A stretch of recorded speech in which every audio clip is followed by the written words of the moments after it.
And now let's start this bulletin by focusing on Japan. 33 people have lost their lives due to coronavirus pandemic in Japan. More than 900 people have been infected as of now. An expert panel which is guiding coronavirus and its response in Japan recommended that schools in some regions can be reopened. People are still advised to avoid large gatherings. The panel also recommended that areas in Japan with low number of cases can consider resuming sporting events. However, no mention was made on the Tokyo Olympics, which are set to begin from July 24th. Various reports show that Japan is not resorting to strict or aggressive measures when it comes to isolating people from abroad. Reports show that a thermal scanner has been put in place at airports to take body temperatures. However, travelers are simply being requested to stay at home. No strong measures are being taken to isolate people to make sure that they don't infect anyone else. This at a time when the entire world almost is being put under a lockdown amid the virus fears. Meanwhile, a plane carrying the Olympic torch from Greece landed in Japan earlier today. Greece has handed over the Olympic flame to Tokyo 2020 organizers. The ceremony was held in absence of spectators. The flame lighting ceremony held in Olympia last week was also carried out without an audience. The flame will now tour the Tohoku region in Japan. So far, organizers have maintained that the Olympics will be held at the allotted time. In fact, the International Olympic Committee has said that it is fully committed to holding the Games on schedule at a time when major sporting events around the world have either been cancelled or postponed amid virus fears. All eyes are now on Tokyo 2020, which is posing a big risk amid coronavirus.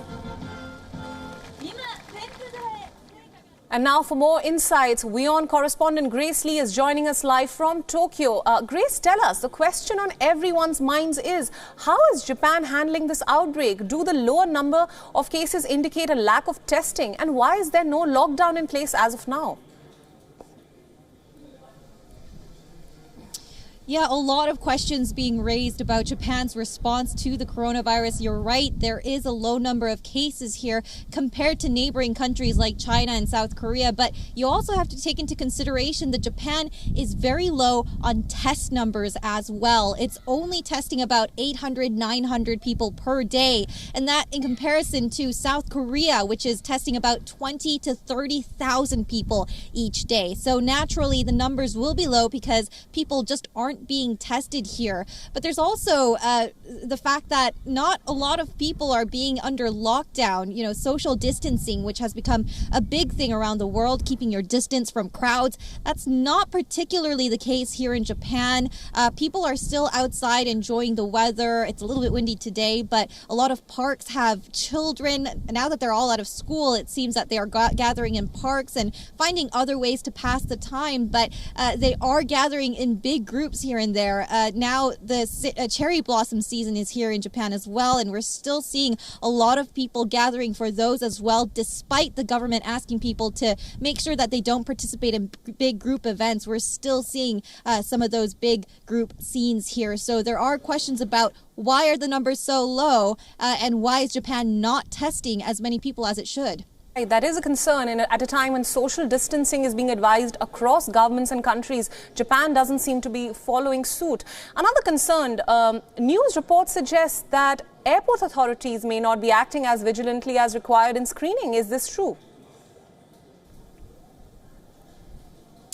Well, I myself had to recently go through airport security. I just got a sheet of paper asking if I had been to the Wuhan area recently or to any area of Korea, and that was about it. They did have a monitor to check for any kind of fever, but, you know, it was kind of the standard response that you would see any time of the year here in Japan, rather than special measures being put in for the coronavirus. So that's raising a lot of eyebrows as well. On the point of the low test numbers and the low number of cases here in Japan, there is a lot of criticism from the public towards the government, saying that perhaps the undertesting is due to the Olympics that is set to be held here in about 4 months or so. They're worried that perhaps the government is undertesting so that the numbers remain low and people will want to come and travel to Japan for the Olympics. Right, you mentioned the Tokyo Games, which brings me to my final question. Now, many are citing that the coronavirus situation in Japan is sort of the calm before the storm, and the International Olympic Committee has come under increasing criticism on their stand to hold the Games this summer despite the fears. So what could be the consequences of this? Oh, there would be massive consequences if we do see a huge influx of international travelers coming here to Japan. And that's precisely what athletes are urging the IOC to think about, the International Olympics Committee, who have been very adamant about pushing through with the Olympics and going ahead as scheduled. But now athletes are saying that, they simply can't find a place to practice. Qualifying matches have been canceled left and right.